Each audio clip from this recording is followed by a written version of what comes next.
حضرت عثمان بن عفان غنی رضی اللہ عنہ کا مکمل واقعہ، پیدائش اور خاندانی پس منظر۔ حضرت عثمان رضی اللہ عنہ 573 عیسوی چھٹے سال عام الفیل کے بعد مکہ مکرمہ میں پیدا ہوئے۔ آپ کا تعلق قریش کے معزز قبیلے بنو الفامیہ سے تھا۔ والد کا نام عفان بن ابی الاس اور والدہ کا نام رو بنت کارزب تھا۔ آپ کا نسب 5ویں پشت پر جا کر حضور سے ملتا ہے۔ حضرت عثمان نرم دل، صاف گو اور حیادار شخصیت کے مالک تھے۔ حضرت ابوبکر صدیق نے جب اسلام کی دعوت دی تو حضرت عثمان نے بغیر ہچکچاہٹ کے فوراً اسلام قبول کر لیا۔ آپ کا شمار اسلام قبول کرنے والے پہلے 5 افراد میں ہوتا ہے۔ اسلام قبول کرنے پر خاندان نے سخت دباؤ ڈالا، یہاں تک کہ چچا نے دھمکی دی، اگر دین نہ چھوڑا تو سب کچھ چھین لوں گا۔ لیکن عثمان نے دنیا کی بجائے دین کو ترجیح دی۔ ذوالنورین 2 نور والے حضرت عثمان کو ایک خاص اعزاز حاصل ہوا۔ اہل اب کا نکاح رسول اللہ کی بیٹی حضرت رقا سے ہوا۔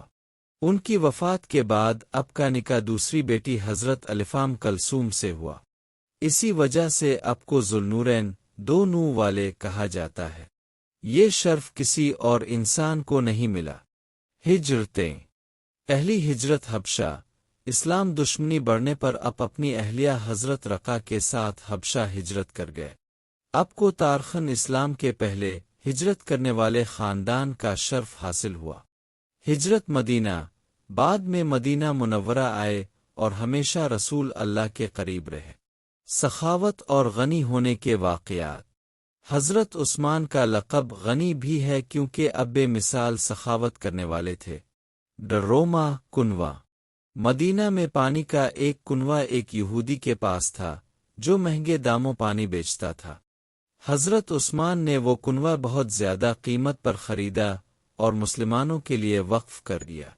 غزوہ تبوک، جب نبی نے جہاد کے لیے تیاری کا اعلان کیا تو عثمان نے 100 اونٹ، 100 گھوڑے اور ہزاروں دینار اللہ کی راہ میں دے دیے۔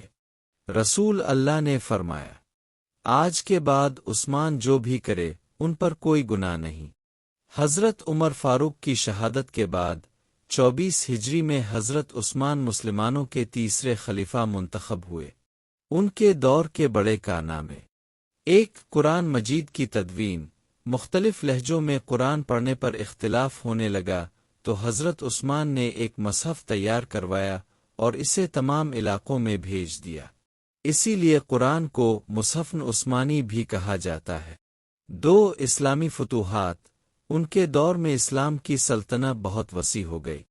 ایران، ترکستان، قبرص اور شمالی افریقہ کے بڑے علاقے فتح ہوئے۔ 3. مسجد نبوی کی توسیع۔ مسلمانوں کی تعداد بڑھنے پر مسجد نبوی کو وسیع کیا۔ 4. اسلامی بحری بیڑا۔ اب کے دور میں پہلی بار اسلامی بحری فوج بنی جس نے سمندری جنگوں میں کامیابیاں حاصل کی۔ فتنہ اور شہادت۔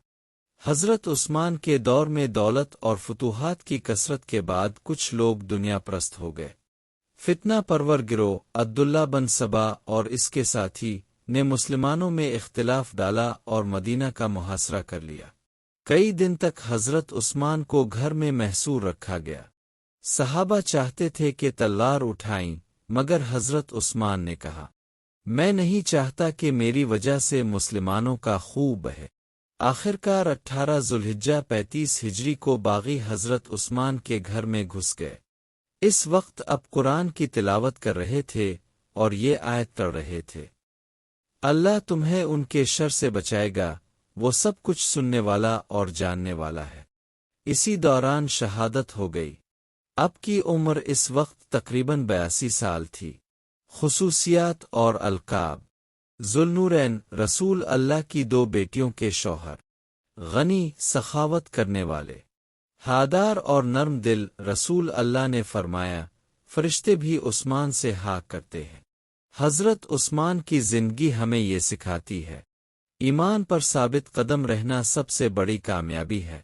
سخاوت اور انفاق فی سبیل اللہ جنت کی کنجی ہے۔ بڑے منصب پر بھی حق اور عاجزی کبھی نہیں چھوڑنی چاہیے۔ فتنوں کے دور میں صبر و برداشت اور مسلمانوں کے خون سے اجتناب سب سے اہم ہے۔ اللہ ہمیں حضرت عثمان کے نقش قدم پر چلنے کی توفیق عطا فرمائے۔